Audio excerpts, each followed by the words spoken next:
asked by the non-Muslim regarding Islam is that why do Muslims believe in life after death?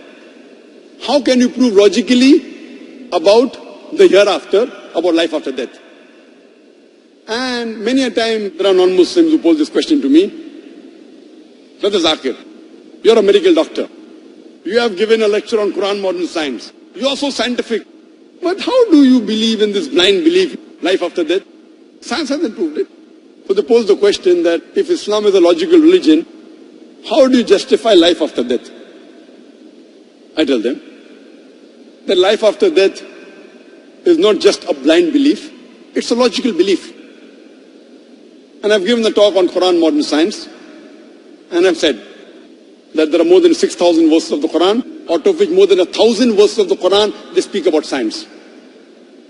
But today, science hasn't advanced so much to prove everything of the Quran. So if we analyze, say approximately 80% what the Quran speaks, which is related with science, has been proved to be 100% correct. 20%, it is ambiguous. Neither right, neither wrong. We don't know.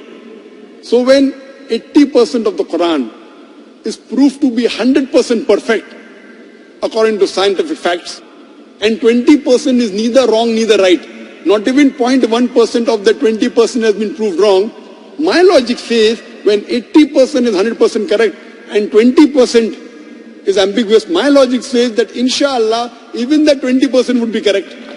So it is a logical belief. It is not a blind belief. This is one way of proving life after death. The other strategy I use to prove about life after death is by asking a common question. That is robbing good or bad? And I'd like to ask you that question here from the audience. Is robbing good or bad? Good or bad? Bad. Who says robbing is good? Raise your hand. No one. MashaAllah. MashaAllah. Large audience, maybe more than 15,000. Not a single person says robbing is good. Now I am trying to impersonate. For example, I am a logical person. I am a scientific person. I am behaving like a non-Muslim, like an atheist. But I claim myself to be a logical person and a scientific person, and I say that robbing is good. Believe me, I am a logical person. I am a scientific person. I say robbing is good. And I like robbing. And I am giving you a chance, this large audience of more than 15,000 people, I am giving you a chance to prove to me robbing is bad, and I will stop robbing. I've told you, I am a logical person, I am a scientific person. Give me one logical reason why robbing is bad for me, and I will stop robbing. I will tell you why it is good for me. When I rob a person, I can go and eat biryani, I can go to a 5-star hotel, easy money.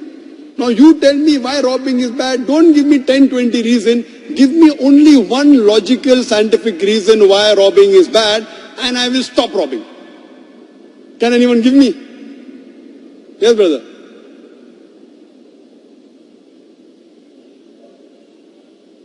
If you rob someone,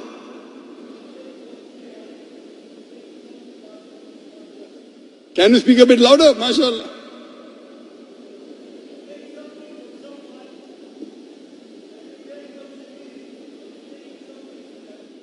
Very good. Brothers say, if I take something from someone, I am taking away something from him. I agree. It is a loss for that person, but benefit for me. I agree with you. What I told you, prove to me why it is bad for me. It is bad for the person who has been robbed.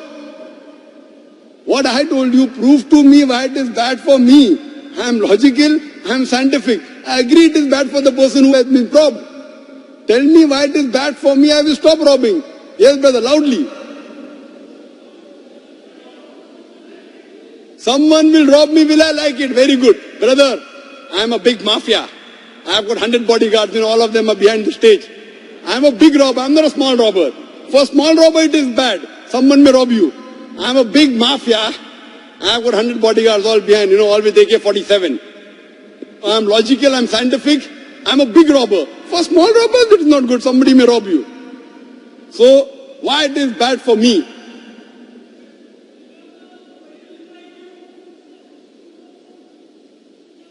Yes, brother. Hello, my name is Nadeem. Why is robbing bad for me? Because you will be bad for other people. I'll be bad for other people. I agree with you, my son. Why it is bad for me? I agree. Because your name is going to be bad. My name is very good. Why it is going to be bad? I'm telling you, my name gets bad, I have no problem. As long as I'm benefiting. When I rob someone, maybe 100,000 dirham if I rob, I can go to a 5-star hotel, I can see a movie, I can enjoy, I can eat biryani. Easy money. Other people are just logging out. Me, I get easy money. Robbing is very easy. Anyone?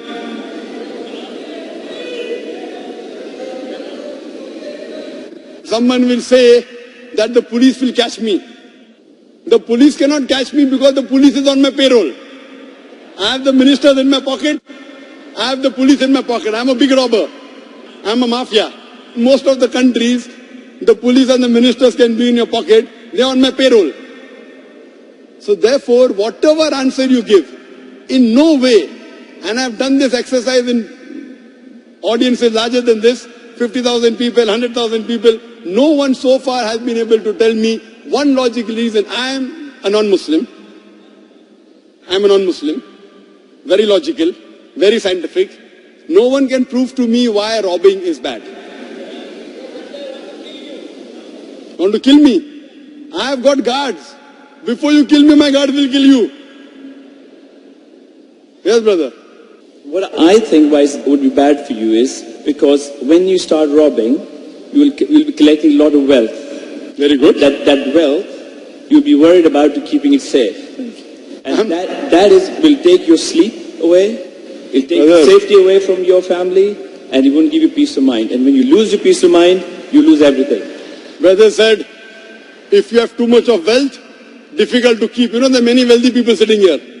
Difficult to keep, very easy to keep. There are many banks here. Why? I won't keep in my pocket. Now you have got credit cards, you have got checkbook. For you, who's a small man, when you get 1,000 dirham, you're afraid my 1,000 dirham will go away. I'm a multi-billionaire. All these banks and all, for me, very safe. If I keep in the bank and everything, lot of profit, lot of interest. Whether for small people to keep 1,000 dirham, they are worried. For me, I'm a billionaire. But then again, you'll be worried about banks losing all the money with the recession. And these are natural calamities. Brother is saying that if I keep it in the bank, recession, I'll own the bank. The banks have no problem. What do you know that even in recession, it's not only in bank, you can keep in wealth, you can keep in real estate. It is one option I've given you. You can keep in shares, everything. If the recession goes down, again it will come up. Dubai has gone down, again Dubai will come up.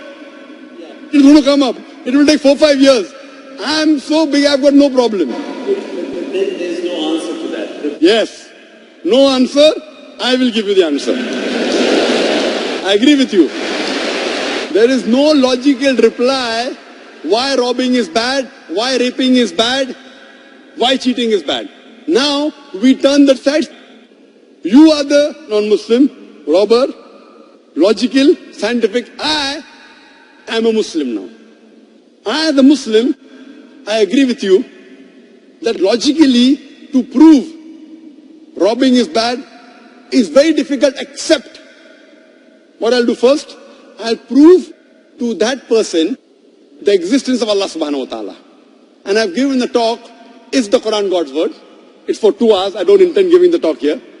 In that talk, I've proved logically, scientifically, to the non-Muslims, with the help of the Quran, that Allah subhanahu wa ta'ala exists. After I've proved to him the existence of Allah subhanahu wa ta'ala, Allah says in the Quran, in Surah Nisa, chapter number 4, verse number 40, Allah subhanahu wa ta'ala is never unjust in the least degree. The non-Muslim will tell me, you are talking about Allah, I believe in him. But you are saying that Allah is not unjust. I want to know and ask you this question. I do agree with you that for a person who's robbing, he would enjoy it. But if the same evil is done to someone who's close to him, will he like it? If suppose someone robs his father, will you like it? And the answer is no. Someone robs his uncle, will you like it? The answer is no. So if Allah subhanahu wa ta'ala is just, there is so much of injustice done in this world. There are many robbers, we know they are robbing, yet they live a luxurious life. They have mansions, they have palaces, and they die, and everything is over. The reply is given in the glorious Quran. In Surah Mulk, chapter number 67, verse number 2. Allazi khalaqal mauta wal hayata. It's Allah who has created death and life to test which of you is good in deeds. Allah says in the Quran in Surah Al-Imran, chapter number 3, verse number 185, Kullu nafsin zaiqatul maut. Every soul shall have a taste of death. And the final recompense will be on the day of judgment. Whosoever is saved from the hellfire and enters the garden, the paradise, he has achieved the objective of this world. For this world is goods and chattels of deception. So Allah says, the final recompense is only on the day of judgment. That means only believing in Allah is not sufficient. One of the pillars of Iman is, besides believing in Allah and the prophets and the books and the angels and the Qadar, is to believe in life after death. Without life after death, only believing in Allah is not sufficient at all. Therefore, one of the pillars of Iman is Akhirah, life after death. And we know that there are many robbers who are powerful. There are many thieves who are powerful. Mafias are powerful. Some of them get arrested. Some of them get punished in the world. Many of them go unpunished. So what kind of a test is this? So I will tell this rich person, who's a robber, who's powerful, I agree with you. You will enjoy in this world. You will sleep peacefully, easy earning. But what about the Akhirah? What about life after death? There has to be a life after death. Only logically, without life after death, the life in this world cannot be justified. When we talk about justice, for example, you might have heard of Hitler. He incinerated 6 million Jews. Today, if you arrest him, what punishment can you give? If Hitler was arrested by the police, what punishment could the law give him of this world? Maximum 1 death.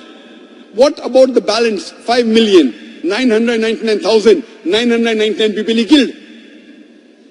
You can only justify 1 death. But in the Akhirah, Allah says in the Quran, in Surah Nisa, chapter number 4, verse 56, that as to those who reject our signs, we shall cast them in the hellfire.